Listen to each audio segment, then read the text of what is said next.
Salam semua, biarlah hati kita tetap mengucap syukur sekalipun, iman sekalipun. Apapun yang terjadi, mari terus mengucap syukur. Amin. Saat ini saya ingin membagi kebenaran firman dari Mazmur pasal 5 ayat 3. Tuhan, pada waktu pagi, Engkau mendengar seruanku. Pada waktu pagi, aku mengatur persembahan bagimu, dan aku menunggu-nunggu. Di sini, di kalimat yang Tuhan pada waktu pagi, Engkau mendengar seruanku. Jadi bisa diartikan di sini, marilah yang terawal, yang terutama dari seruan permohonan atau seruan doa kita, Tuhan pasti dengar. Yang maksudnya,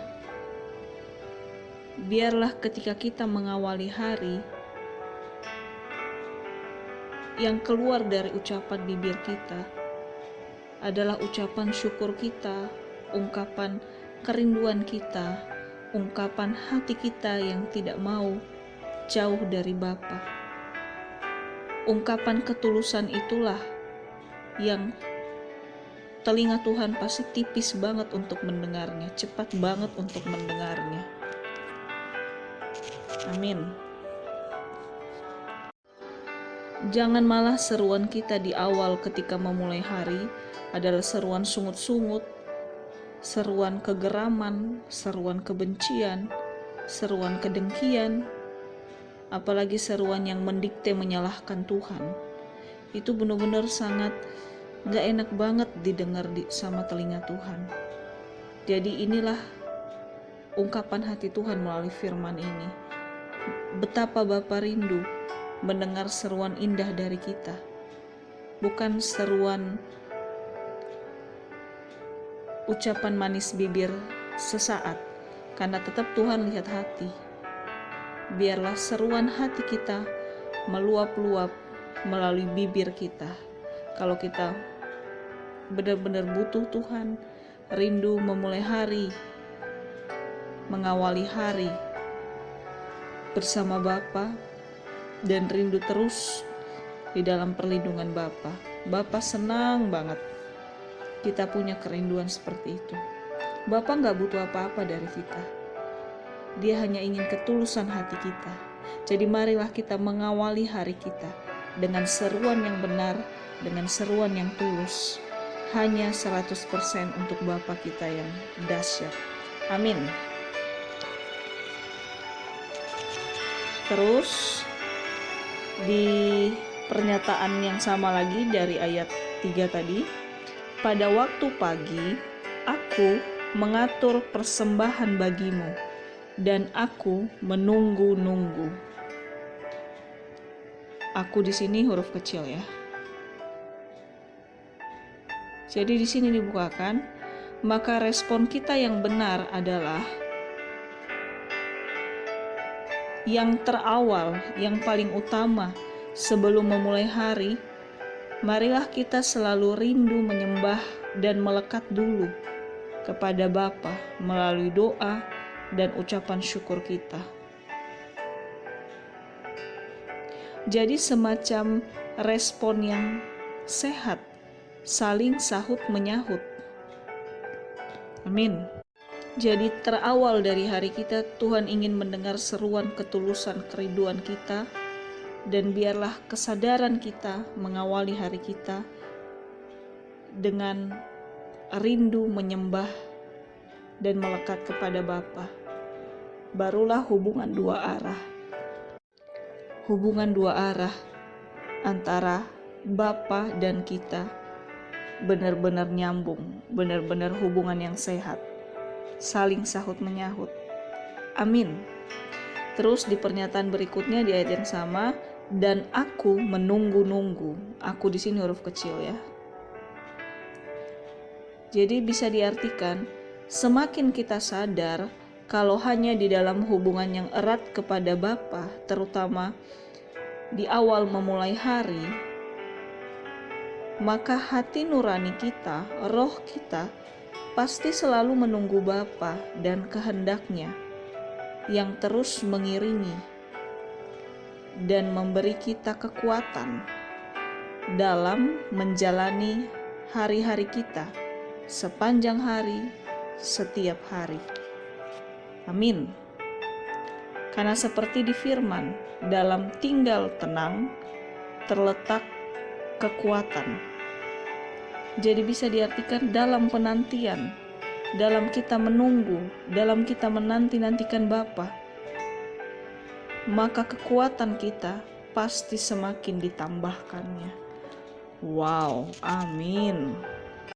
Jadi mari setiap hari kita bangun komunikasi yang sehat dengan Bapa. Kita tahu Bapa rindu mendengarkan apa, dan kita sadar apa yang ingin kita berikan kepada Bapa, dan biarlah hasrat yang terus menunggu untuk Bapa terus mengiringi langkah kita setiap hari, itu terus hidup dalam hati kita. Bapa rindu mendengar seruan kita yang merindukan Dia, dan kita sebaliknya rindu untuk terus melekat kepada Bapa. Dan kerinduan itu mendatangkan keinginan yang selalu kita nanti-nantikan setiap hari, yang selalu kita rindu-rindukan setiap hari. Terus di dalam perlindungan Bapa. Gak ada yang lebih nikmat dari apapun selain di dalam Bapa kita. Karena semua yang ternikmat, yang positif, itu juga dari Bapa kita. Amin. Terus di Mazmur pasal 5 ayat 12. Tetapi semua orang yang berlindung padamu akan bersukacita. Mereka akan bersorak-sorai selama-lamanya. Amin. Ini bagian A ya. Jadi di sini dibukakan, hendaklah kerinduan kita yang utama ia berlindung atau melekat terus di dalam Bapa. Apapun kondisi kita, alias nggak peduli lagi senang atau lagi nggak senang, tetap prinsip hati kita berlindung pada Bapa. Jangan kebalik.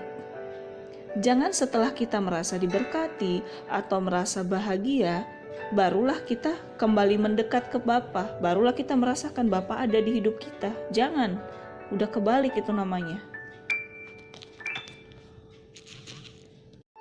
Karena sebenarnya kita mengucap syukur bukan karena apa hal yang enak yang akan terjadi ke depannya, tapi hanya karena kasih-Nya yang gak pernah terbatas, kasih Bapa ya, yang gak pernah terbatas buat kita.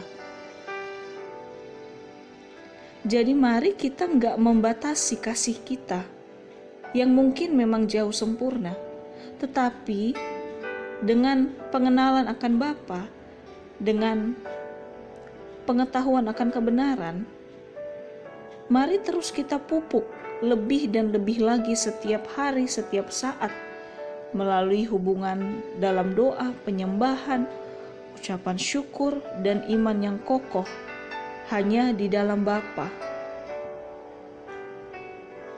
Jadi benar-benar jangan kita balik. Kita otomatis tetap berlindung sama Bapa. Bukan kalau ada apanya dulu baru kita berlindung. Bukan kalau mentok dulu baru kita cari Bapa. Bapa bukan ban seraf. Bukan yang terakhir, yang terutama. Apapun kondisi hati kita, prinsip itu harus kita pegang sungguh-sungguh. Karena Tuhan izinkan kita tahu kebenarannya. Amin. Terlalu banyak suara Tuhan kita dengar, bisa melalui ibadah minggu, bisa melalui persekutuan rohani, bisa melalui melihat di media sosial, mendengar di media sosial terlalu banyak. Tapi mari kita belajar mempraktekannya. Kita jangan membatasi ketergantungan kita sama Bapa, tapi kita lepaskan hati yang terus berserah kepada Bapa. Maka kita akan merasa betapa lepasnya kasih dan kuasa-Nya tidak terbatas untuk kita alami. Amin. Mari kita jaga hati yang berlindung pada Bapa. Gak ada yang lebih nikmat daripada itu. Amin. Terus di bagian B, Engkau menaungi mereka, dan karena Engkau akan bersukaria orang-orang yang mengasihi nama-Mu. Amin. Di sini dibukakan lagi, seperti teladan nyata dari Bapa kita. Kerinduan Tuhan yang terutama, Ia menaungi kita anak-anaknya yang penuh kekurangan dan kesalahan ini. Apapun yang kita lakukan, benar atau enggak benar, atau kedepannya apapun yang akan kita lakukan,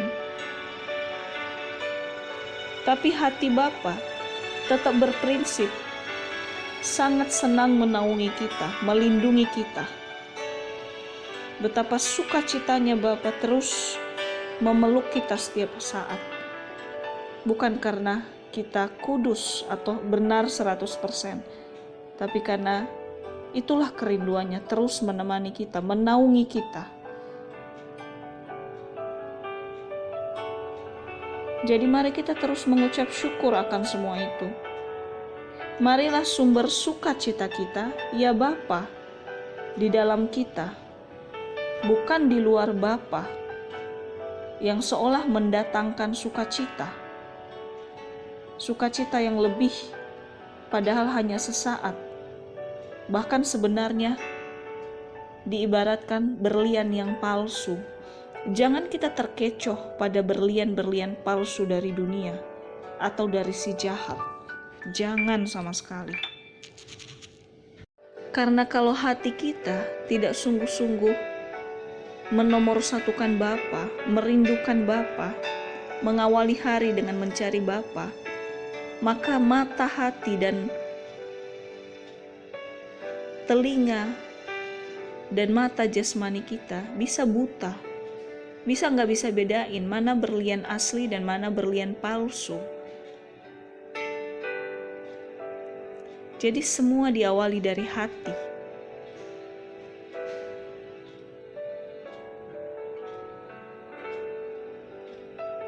Hati yang sungguh kepada Bapa, maka akan melihat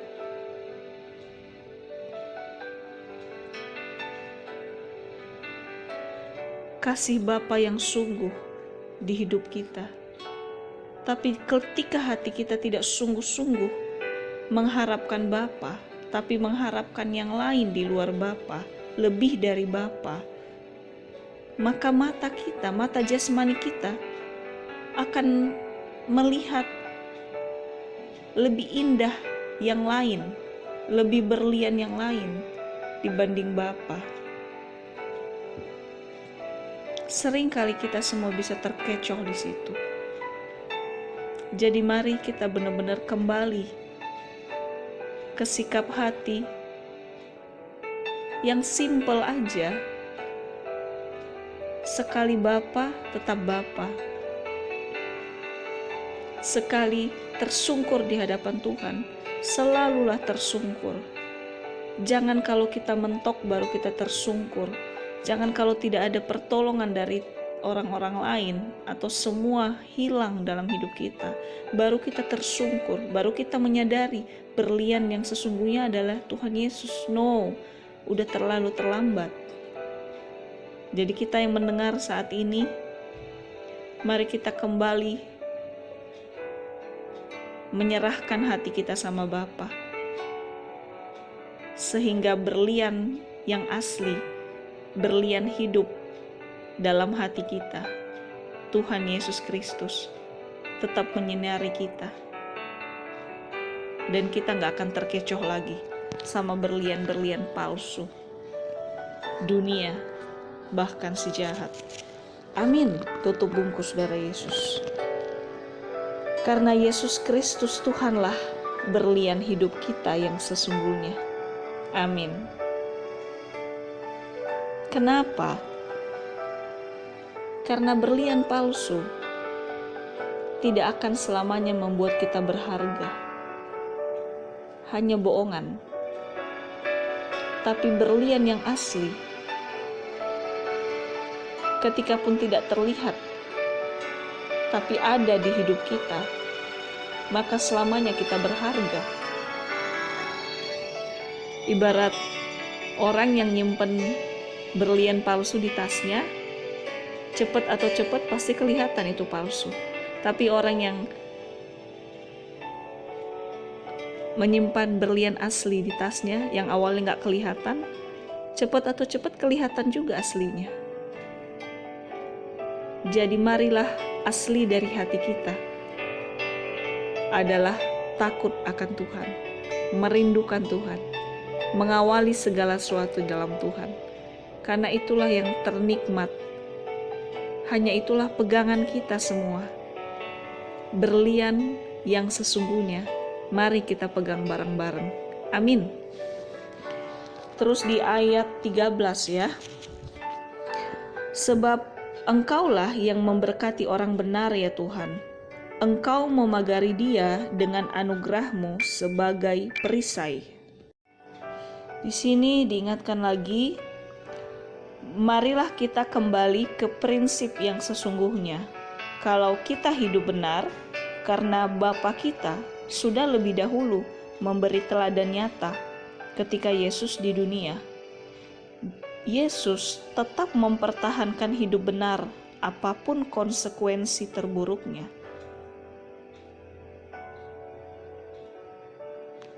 Waktu dia dikhianati oleh muridnya Yudas, ketika dia disalibkan, dia tetap mempertahankan hati yang benar. Dia nggak mengutuki orang-orang itu. Dia nggak mengutuki Yudas. Kalau Yudas memilih bunuh diri, itu adalah pilihannya dia. Tuhan nggak mengutuki dia untuk bunuh diri.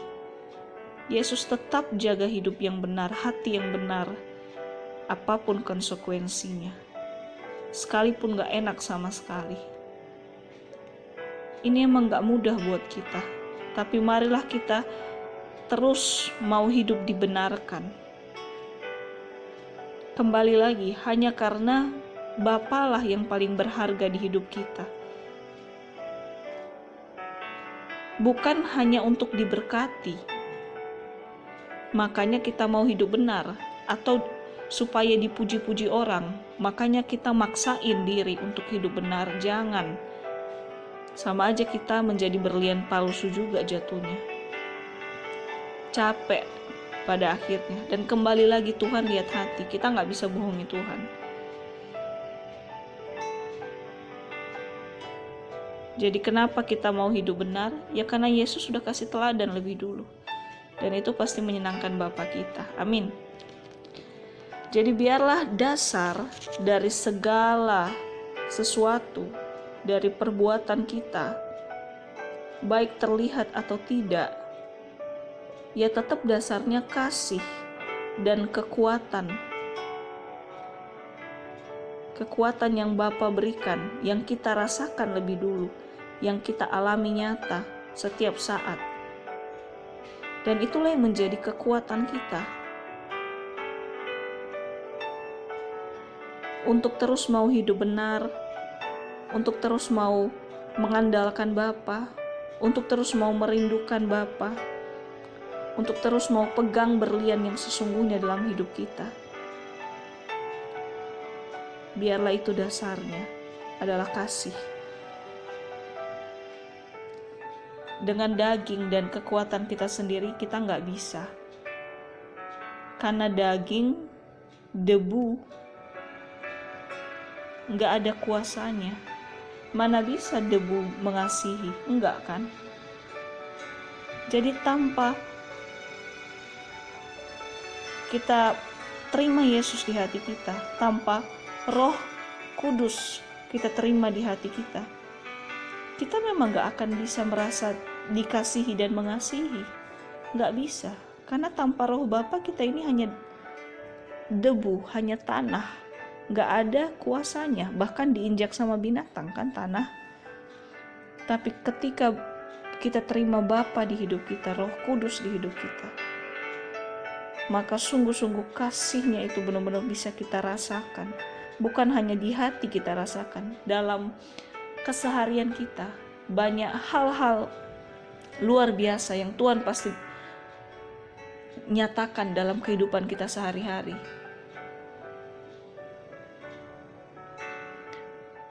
Kalau saya dulu pernah waktu kuliah, pernah hampir dijamret sama 3 orang laki-laki.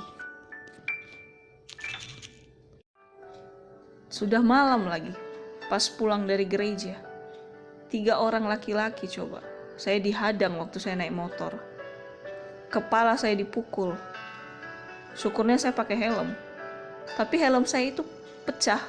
Tapi puji Tuhannya kepala saya nggak luka sama sekali. Itu pertolongan Tuhan yang luar biasa. Dan memang tas saya diambil. HP saya, dompet, semua surat-surat hilang. Tapi lucunya, mereka yang menjamret, mereka malah yang lari ketakutan. Padahal mereka bertiga loh. Mereka lari ketakutan. Terus itu posisi malam. Kalau bukan karena pertolongan Tuhan, aku diapa-apain sedikit aja. Bagaimana ke depannya? Tapi itulah ajaibnya Tuhan. Mungkin memang aku harus mengalami itu kemarin. Mungkin ya ada salahnya karena pulang agak malam. Walaupun dari gereja, ya tetap salah karena pulang agak malam. Tapi dalam kesalahanku pun Tuhan tolong. Oke, ada yang gak enak terjadi. HP baru yang baru berapa bulan dibeli sama mama hilang. Dompet semua, surat-surat hilang. Tapi aku gak diapa-apain. Dicolek sedikit aja enggak. Terus helm yang dipukul, helmnya rusak, pecah. Tapi kepalaku gak kenapa-napa. Aku tetap dalam kondisi baik. Dan motor, bisa aja motorku itu diambil. Enggak diambil juga. Malah mereka lari terbirit-birit. Padahal jelas aku gak bisa lawan mereka. Dan di situ memang gelap, gak ada orang-orang. Di dekat kos memang gelap karena emang udah malam. Jadi benar-benar kasih Tuhan itu nyata. Pertolongan Tuhan itu tepat pada waktunya. Jangan pernah melihat kasih itu sempurna kalau nggak ada hal sedikit pun yang nggak enak terjadi. Wajar banget, ini dunia. Wajar banget ada kerikil-kerikil yang nggak enak. Tapi tetap yang terbesar kita terima, pasti pertolongannya itu nyata. Jadi mari hari lepas hari, kita nggak usah fokus apa yang akan kita alami ke depannya, berkat-berkat apa yang akan kita terima, atau hal-hal nggak enak apa yang kita was-waskan ke depannya. Nggak usah fokus ke situ. Mari kita selalu mengawali hari kita, mengawali setiap saat dalam hidup kita, fokus rindu akan Bapa. Kalau hati kita mulai nggak rindu, kalau hati kita mulai dingin, ayo kembali lagi, ayo kembali lagi.